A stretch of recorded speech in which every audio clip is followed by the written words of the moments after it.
Upon returning home, I was faced, again, with the task of organizing my field notes.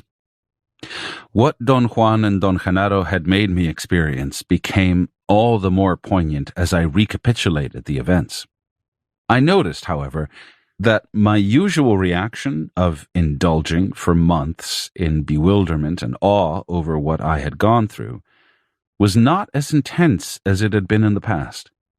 Various times, I deliberately attempted to engage my feelings, as I had done before, in speculation and even in self-pity. But something was missing. I had also had the intention of writing down a number of questions to ask Don Juan, Don Genaro, or even Pablito. The project failed before I had begun it. There was something in me that prevented my entering into a mood of inquiry or perplexity. I didn't purposely seek to go back to Don Juan and Don Genaro, but neither did I shy away from the possibility. One day, however, without any premeditation on my part, I simply felt that it was time to see them. In the past, every time I was about to leave for Mexico, I had always had the feeling that there were thousands of important and pressing questions that I wanted to ask Don Juan. This time, there was nothing on my mind. It was as if after I had worked over my notes, I had become emptied of the past and ready for the here and now of Don Juan and Don Genaro's world. I had to wait only a few hours before Don Juan found me in the market of a little town in the mountains of central Mexico. He greeted me with utmost affection and made a casual suggestion. He said that before we arrived at Don Genaro's place, he would like to pay a visit to Don Genaro's apprentices, Pablito and Nestor. As I turned off the highway, he told me to keep a close watch for any unusual sight on the side of the road or on the road itself. I asked him to give me more precise clues about what he had in mind. "I can't," he said. "The Nagual doesn't need precise clues." I slowed the car down in an automatic response to his reply. He laughed loudly and signaled me with a movement of his hand to keep on driving. As we approached the town where Pablito and Nestor lived, Don Juan told me to stop my car. He moved his chin imperceptibly and pointed to a group of medium-sized boulders on the left side of the road. "There's the Nagual," he said in a whisper. There was no one around. I had expected to see Don Genaro. I looked at the boulders again, and then I scanned the area around them. There was nothing in sight. I strained my eyes to distinguish anything, a small animal, an insect, a shadow, a strange formation of the rocks, anything unusual.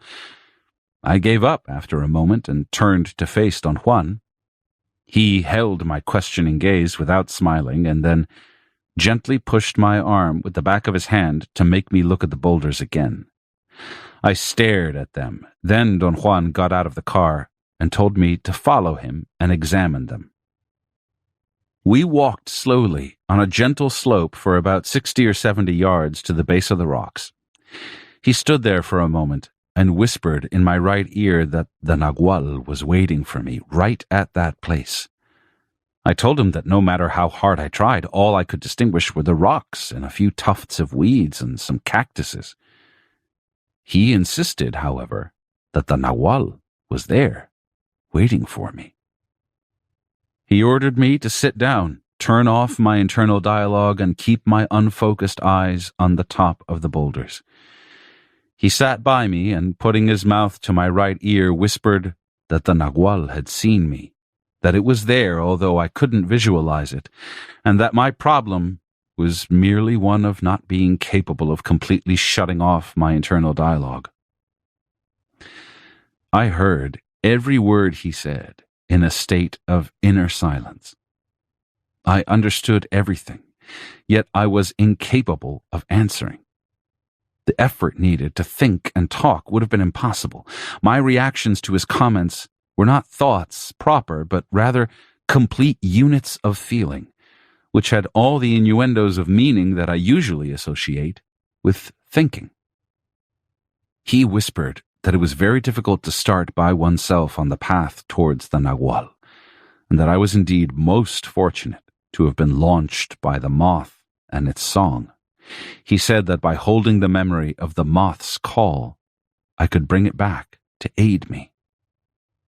His words were either an overpowering suggestion, or perhaps I summoned that perceptual phenomenon he called the moth's call, for no sooner had he whispered his words to me than the extraordinary sputtering sound became audible. Its richness of tone made me feel as if I were inside an echo chamber. As the sound grew in loudness or proximity, I also detected, in a dreamlike state, that something was moving on top of the boulders. The movement frightened me so intensely that I immediately regained my crystal-clear awareness. My eyes focused on the boulders. Don Genaro was sitting on top of one of them. His feet were dangling, and with the heels of his shoes he was hammering the rock, producing a rhythmical sound that seemed to be synchronized with the moth's call. He smiled and waved his hand at me. I wanted to think rationally. I had the feeling, the desire to figure out how he got there, or how I saw him there, but I couldn't involve my reason at all. All I could do, under the circumstances, was to look at him while he sat smiling, waving his hand. After a moment, he seemed to get ready to slide down the round boulder. I saw him stiffening his legs, preparing his feet for landing on the hard ground, and arching his back until he almost touched the surface of the rock in order to gain sliding momentum. But in the middle of his descent, his body stopped. I had the impression he got stuck. He kicked a couple of times, with both legs, as if he were floating in water. He seemed to be trying to get loose from something that had trapped him by the seat of his pants. He rubbed the sides of his buttocks frantically with both hands. He actually gave me the impression of being painfully caught. I wanted to run to him and aid him, but Don Juan held my arm. I heard him say to me, half choking with laughter, "Watch him! Watch him!" Don Genaro kicked, contorted his body, and wiggled from side to side as if he were loosening a nail. Then I heard a loud pop, and he glided, or was hurled, to where Don Juan and I were standing. He landed 4 or 5 feet in front of me, on his feet. He rubbed his buttocks and jumped up and down in a dance of pain, yelling profanities. "The rock didn't want to let me go and grabbed me by the ass," he said to me in a sheepish tone. I experienced a sensation of unequaled joy. I laughed loudly. I noticed that my mirth was equal to my clarity of mind. I was engulfed at that moment in an overall state of great awareness. Everything around me was crystal clear. I had been drowsy or absent-minded before because of my inner silence, but something in Don Genaro's sudden appearance had created a state of great lucidity. Don Genaro kept on rubbing his buttocks and jumping up and down for a while longer. Then he limped to my car, opened the door, and crawled into the back seat. I automatically turned around to talk to Don Juan. He wasn't anywhere in sight. I started to call him out loud. Don Genaro got out of the car and began to run around in circles, also calling Don Juan's name in a shrill, frantic tone. It was only then, as I watched him, that I realized he was mimicking me. I had an attack of such an intense fear upon finding myself alone with Don Genaro that I had run around the car 3 or 4 times in quite an unconscious manner, yelling Don Juan's name. Don Genaro said that we had to pick up Pablito and Nestor and that Don Juan would be waiting for us somewhere along the way.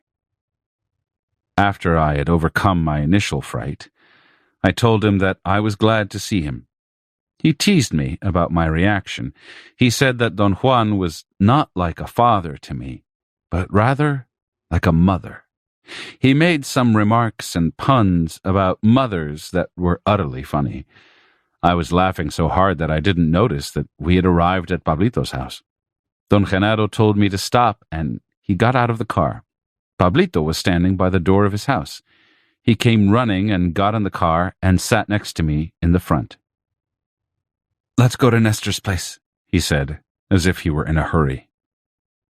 I turned to look for Don Genaro. He wasn't around. Pablito urged me in a pleading voice to hurry. We drove up to Nestor's house. He was also waiting by the door. We got out of the car. I had the feeling that the two of them knew what was going on. "Where are we going?" I asked. "Didn't Genaro tell you?" Pablito asked me with a tone of incredulity. I assured them that neither Don Juan nor Don Genaro had mentioned anything to me. "We're going to a power place," Pablito said. "What are we going to do there?" I asked. They both said in unison that they didn't know. Nestor added that Don Genaro had told him to guide me to the place. "Did you come from Genaro's house?" Pablito asked. I mentioned that I had been with Don Juan and that we had found Don Genaro on the way and that Don Juan had left me with him. "Where did Don Genaro go?" I asked Pablito. But Pablito didn't know what I was talking about. He had not seen Don Genaro in my car. "He drove with me to your house," I said. "I think you had the Nagual in your car," Nestor said in a frightened tone. He didn't want to sit in the back and crammed next to Pablito in the front. We drove in silence, except for Nestor's short commands to show the way. I wanted to think about the events of that morning, but somehow I knew that any attempt to explain them was a fruitless indulging on my part. I tried to engage Nestor and Pablito in a conversation. They said that they were too nervous inside the car and couldn't talk. I enjoyed their candid reply and didn't press them any further. After more than an hour's drive, we parked the car on a side road and climbed up the side of a steep mountain. We walked in silence for another hour or so with Nestor in the lead, and then we stopped at the bottom of a huge cliff, which was perhaps over 200 feet high, with a nearly vertical drop. With half-closed eyes, Nestor scanned the ground, looking for a proper place to sit. I was painfully aware that he was clumsy in his scanning movements. Pablito, who was next to me, seemed at various times to be on the verge of stepping in and correcting him, but he restrained himself and relaxed. Then Nestor selected a place after a moment's hesitation. Pablito sighed with relief. I knew that the place Nestor had selected was the proper one, but I couldn't figure out how I knew that. Thus, I involved myself in the pseudo-problem of imagining what place I would have selected myself if I had been leading them. I couldn't, however, even begin to speculate on the procedure I would have followed. Pablito was obviously aware of what I was doing. "You can't do that," he whispered to me. I laughed with embarrassment, as if he had caught me doing something illicit. Pablito laughed and said that Don Genaro always walked around in the mountains with both of them and gave each of them the lead from time to time, so he knew that there was no way of imagining what would have been one's choice.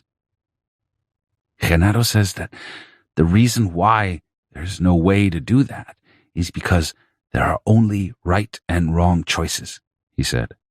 "If you make a wrong choice, your body knows it, and so does the body of everyone else. But if you make a right choice, the body knows that and relaxes and forgets right away that there was a choice.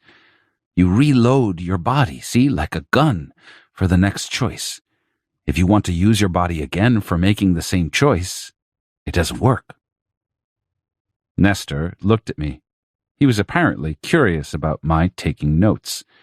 He nodded affirmatively, as if agreeing with Pablito, and then smiled for the first time. 2 of his upper teeth were crooked. Pablito explained that Nestor wasn't mean or morbid, but embarrassed by his teeth, and that was the reason he never smiled. Nestor laughed, covering his mouth. I told him that I could send him to a dentist to have his teeth straightened. They thought that my suggestion was a joke and laughed like two children. Genaro says that he has to overcome the feeling of shame by himself, Pablito said. Besides, Genaro says that he's lucky. While everyone else bites the same way, Nestor can split a bone lengthwise with his strong, crooked teeth, and he can bite a hole through your finger like a nail. Nestor opened his mouth and showed me his teeth. The left incisor and the canine had grown in sideways. He made his teeth clatter by biting on them and growled like a dog. He made 2 or 3 mock advances towards me. Pablito laughed. I had never seen Nestor so light. The few times I'd been with him in the past, he had given me the impression of being a middle-aged man. As he sat there smiling with his crooked teeth, I marveled at his youthful appearance. He looked like a young man in his early 20s. Pablito again read my thoughts to perfection. He's losing his self-importance, he said. That's why he's younger. Nestor nodded affirmatively, and without saying a word, he let out a very loud fart. I was startled and dropped my pencil. Pablito and Nestor nearly died laughing. When they had calmed down, Nestor came to my side and showed me a homemade contraption that made a peculiar sound when squeezed with the hand. He explained that Don Genaro had showed him how to make it. It had a minute bellows, and the vibrator could be any kind of leaf that was placed in a slit between the 2 pieces of wood that were the compressors. Nestor said that the kind of sound it produced depended on the type of leaf that one used as a vibrator. He wanted me to try it and showed me how to squeeze the compressors to produce a certain type of sound and how to open them in order to produce another. What do you use it for? I asked. They both exchanged a glance. That's his spirit catcher, you fool, Pablito said cuttingly. His tone was peevish, but his smile was friendly. They were both such a strange, unnerving mixture of Don Genaro and Don Juan. I became absorbed in a horrible thought. Were Don Juan and Don Genaro playing tricks on me? I had a moment of supreme terror, but something snapped inside of my stomach, and I instantly became calm again. I knew that Pablito and Nestor were using Don Genaro and Don Juan as models for behavior. I myself had found that I also was behaving more and more like them. Pablito said that Nestor was lucky to have a spirit catcher and that he didn't have one himself. What shall we do here? I asked Pablito. Nestor answered, as if I had addressed the question to him. Genaro told me that we have to wait here, and while we wait, we should laugh and enjoy ourselves, he said. How long do you think we have to wait? I asked. He didn't answer. He shook his head and looked at Pablito as if asking him. I have no idea, Pablito said. We got involved, then, in a lively conversation about Pablito's sisters. Nestor teased him that his oldest sister had such a mean look that she could kill lice with her eyes. He said that Pablito was afraid of her because she was so strong that once in a fit of anger she plucked a handful of his hair as if it were chicken feathers. Pablito conceded that his oldest sister had been a beast, but that the Nagual had fixed her and brought her into line. After he had told me the story of how she was made to behave, I realized that Pablito and Nestor never mentioned Don Juan's name, but referred to him as the Nagual. Apparently, Don Juan had intervened in Pablito's life and coerced all his sisters into leading a more harmonious life. Pablito said that after the Nagual was through with them, they were like saints. Nestor wanted to know what I did with my notes. I explained my work to them. I had the weird sensation that they were genuinely interested in what I was saying, and I ended up talking about anthropology and philosophy. I felt ludicrous and wanted to stop, but I found myself immersed in my elucidation and unable to cut it short. I had the unsettling sensation that both of them, as a team, were somehow forcing me into that lengthy explanation. Their eyes were fixed on me. They didn't seem to be bored or tired. I was in the middle of a comment when I heard the faint sound of the moth's call. My body stiffened, and I never finished my sentence. "The Nagual is here," I said automatically. Nestor and Pablito exchanged a look that I thought was sheer terror and jumped to my side and flanked me. Their mouths were open. They looked like frightened children. I had an inconceivable sensory experience then. My left ear began to move. I felt it sort of wriggling by itself. It practically turned my head in a half circle until I was facing what I thought to be the east. My head tilted slightly to the right. In that position, I was capable of detecting the rich, sputtering sound of the moth's call. It sounded as if it were far away, coming from the northeast. Once I had established the direction, my ear picked up an incredible amount of sounds. I had no way of knowing, however, whether they were memories of sounds I had heard before or actual sounds which were being produced then. The place where we were was the rugged west slope of a mountain range. Towards the northeast, there were groves of trees and patches of mountain shrubs. My ears seemed to pick up the sound of something heavy moving over rocks coming from that direction. Nestor and Pablito were either responding to my actions or they themselves were hearing the same sounds. I would have liked to ask them, but I didn't dare. Or perhaps I was incapable of interrupting my concentration. Nestor and Pablito huddled against me by my sides when the sound became louder and closer. Nestor seemed to be the one who was most affected by it. His body shivered uncontrollably. At one moment, my left arm began to shake. It raised without my volition until it was almost level with my face, and then it pointed to an area of shrubs. I heard a vibratory sound, or a roar. It was a familiar sound to me. I had heard it many years before, under the influence of a psychotropic plant. I detected in the shrubs a gigantic black shape. It was as if the shrubs themselves were becoming darker by degrees until they had changed into an ominous blackness. It had no definite form, but it moved. It seemed to breathe.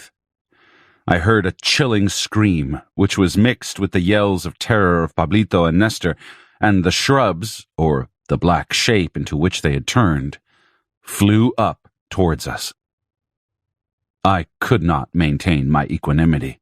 Somehow, something in me faltered. The shape first hovered over us and then engulfed us. The light around us became opaque. It was as if the sun had set, or as if all of a sudden it had become twilight. I felt Nestor and Pablito's heads under my armpits. I brought my arms down over their heads in an unconscious protective movement, and I fell, spinning backwards. I didn't reach the rocky ground, however. For an instant later, I found myself standing up, flanked by Pablito and Nestor. Both of them, although taller than I, seemed to have shriveled. By arching their legs and backs, they were actually shorter than I and fit under my arms. Don Juan and Don Genaro were standing in front of us. Don Genaro's eyes glittered like the eyes of a cat at night. Don Juan's eyes had the same glow. I had never seen Don Juan look that way. He was truly awesome. More so than Don Genaro, he seemed younger and stronger than usual. Looking at both of them, I had the maddening feeling that they were not men like myself. Pablito and Nestor whined quietly. Then Don Genaro said that we were the picture of the Trinity. I was the Father, Pablito was the Son, and Nestor the Holy Ghost. Don Juan and Don Genaro laughed in a booming tone. Pablito and Nestor smiled meekly. Don Genaro said that we had to disentangle ourselves because embraces were permissible only between men and women, or between a man and his burro. I realized then that I was standing on the same spot I had been before, and that obviously I had not spun backwards as I thought I had. In fact, Nestor and Pablito were also on the same spot they had been on. Don Genaro signaled Pablito and Nestor with a movement of his head. Don Juan signaled me to follow them. Nestor took the lead and pointed out a sitting place for me and another one for Pablito. We sat in a straight line, about 50 yards from the place where Don Juan and Don Genaro stood motionless at the base of the cliff. As I kept on staring at them, my eyes went involuntarily out of focus. I knew I had definitely crossed them because I was seeing 4 of them. Then my left eye image of Don Juan became superimposed on the right eye image of Don Genaro. The result of the merger was that I saw an iridescent being standing in between Don Juan and Don Genaro. It wasn't a man as I ordinarily see men. It was rather a ball of white fire. Something like fibers of light covered it. I shook my head. The double image was dispelled, and yet the sight of Don Juan and Don Genaro as luminous beings persisted. I was seeing 2 strange, elongated, luminous objects. They looked like white iridescent footballs with fibers that had a light of their own. The 2 luminous beings shivered. I actually saw their fibers shaking, and then they whizzed out of sight. They were pulled up by a long filament, a cobweb that seemed to shoot out from the top of the cliff. The sensation I had was that a long beam of light, or a luminous line, had dropped from the rock and lifted them up.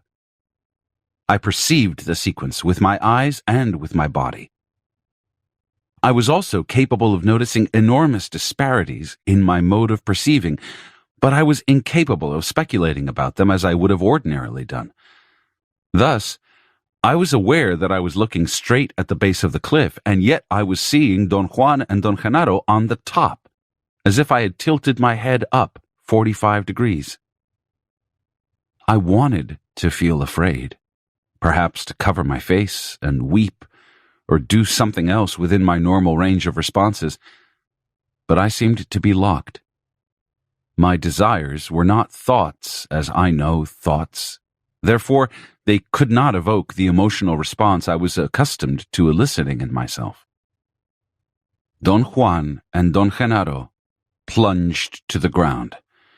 I felt that they had done so, judging by the consuming feeling of falling that I experienced in my stomach. Don Genaro remained where he had landed, but Don Juan walked towards us and sat down behind me to my right. Nestor was in a crouching position, his legs tucked in against his stomach. He was resting his chin on his cupped palms. His forearms served as supports by being propped against his thighs. Pablito was sitting with his body slightly bent forward, holding his hands against his stomach. I noticed then that I had placed my forearms across my umbilical region, and I was holding myself by the skin on my sides. I had grabbed myself so hard that my sides ached. Don Juan spoke in a dry murmur, addressing all of us. "You must fix your gaze on the Nagual," he said. "All thoughts and words must be washed away." He repeated it 5 or 6 times. His voice was strange, unknown to me. It gave me the actual feeling of the scales on the skin of a lizard. That simile was a feeling, not a conscious thought. Each of his words peeled like scales. There was such an eerie rhythm to them. They were muffled, dry, like soft coughing, a rhythmical murmur made into a command. Don Genaro stood motionless. As I stared at him, I couldn't keep my image conversion, and my eyes crossed involuntarily. In that state, I noticed again a strange luminosity in Don Genado's body. My eyes were beginning to close, or to tear. Don Juan came to my rescue. I heard him giving a command not to cross the eyes. I felt a soft tap on my head. He had apparently hit me with a pebble. I saw the pebble bounce a couple of times on the rocks near me. He must have also hit Nestor and Pablito. I heard the sound of other pebbles as they bounced on the rocks. Don Genaro adopted a strange dancing posture. His knees were bent, his arms were extended to his sides, his fingers outstretched. He seemed to be about to twirl. In fact, he half whirled around and then he was pulled up. I had the clear perception that he had been hoisted up by the line of a giant caterpillar that lifted his body to the very top of the cliff. My perception of the upward movement was a most weird mixture of visual and bodily sensations.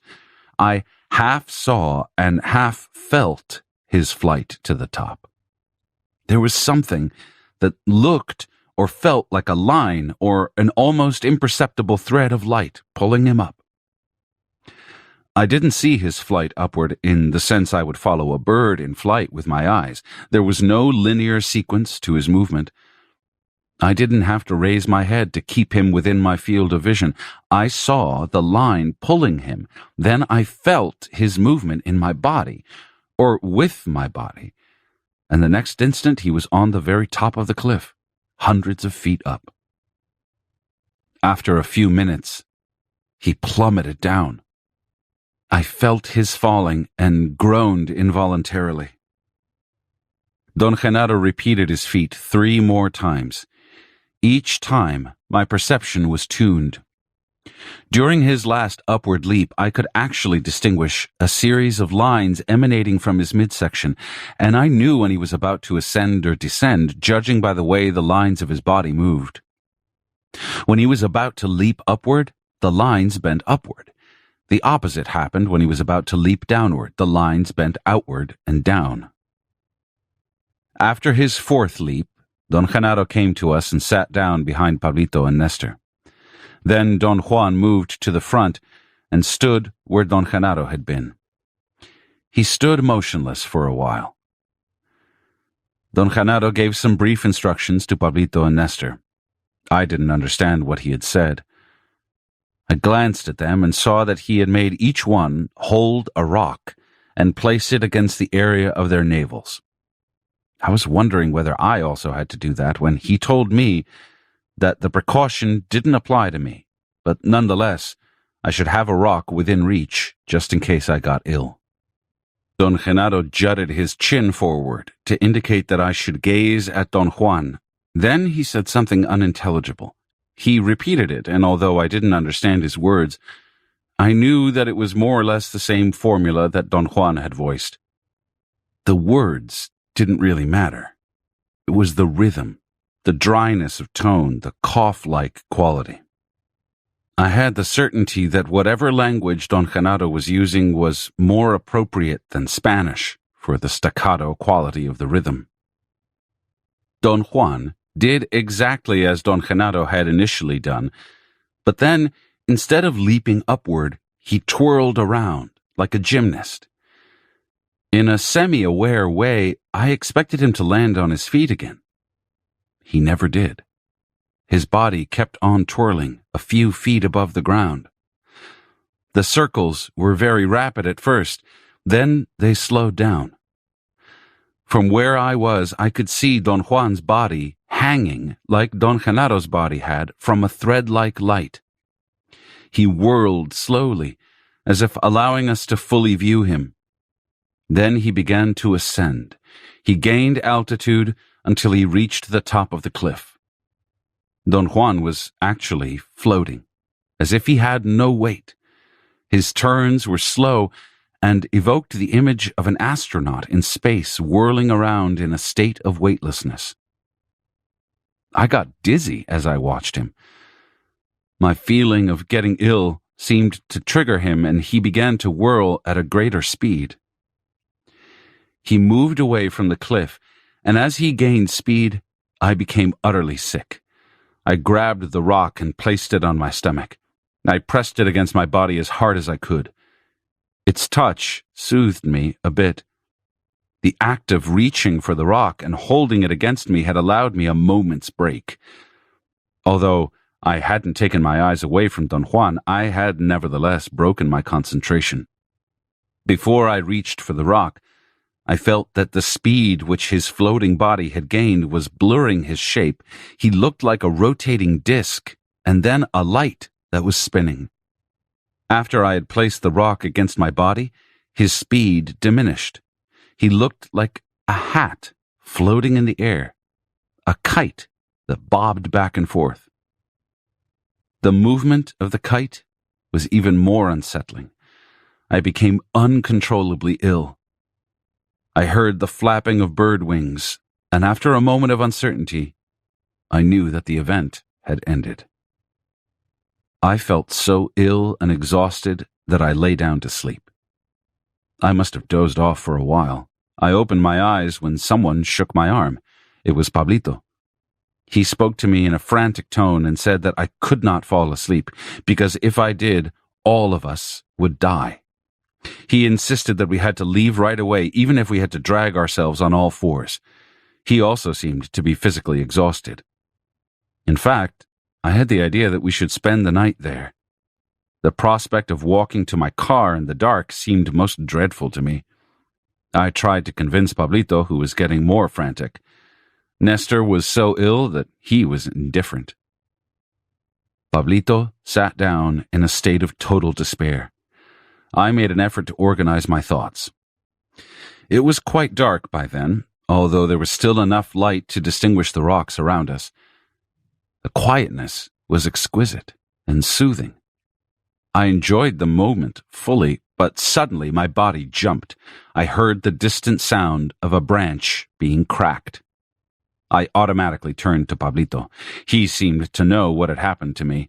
We grabbed Nestor by the armpits and practically lifted him up. We dragged him and ran. He, apparently, was the only one who knew the way. He gave us short commands from time to time. I wasn't concerned with what we did. My attention was focused on my left ear, which seemed to be a unit independent from the rest of me. Some feeling in me forced me to stop every so often and scan the surroundings with my ear. I knew something was following us. It was something massive. It crushed small rocks as it advanced. Nestor regained a degree of composure and walked by himself, holding onto Pablito's arm occasionally. We arrived at a group of trees. By then, it was completely dark. I heard a sudden and extremely loud cracking sound. It was like the cracking of a monstrous whip that lashed the tops of the trees. I could feel a wave of some sort rippling overhead. Pablito and Nestor screamed and scrambled out of there at full speed. I wanted them to stop. I wasn't sure I could run in the dark, but at that instant, I heard and felt a series of heavy exhalations right behind me. My fright was indescribable. The three of us ran together until we reached the car.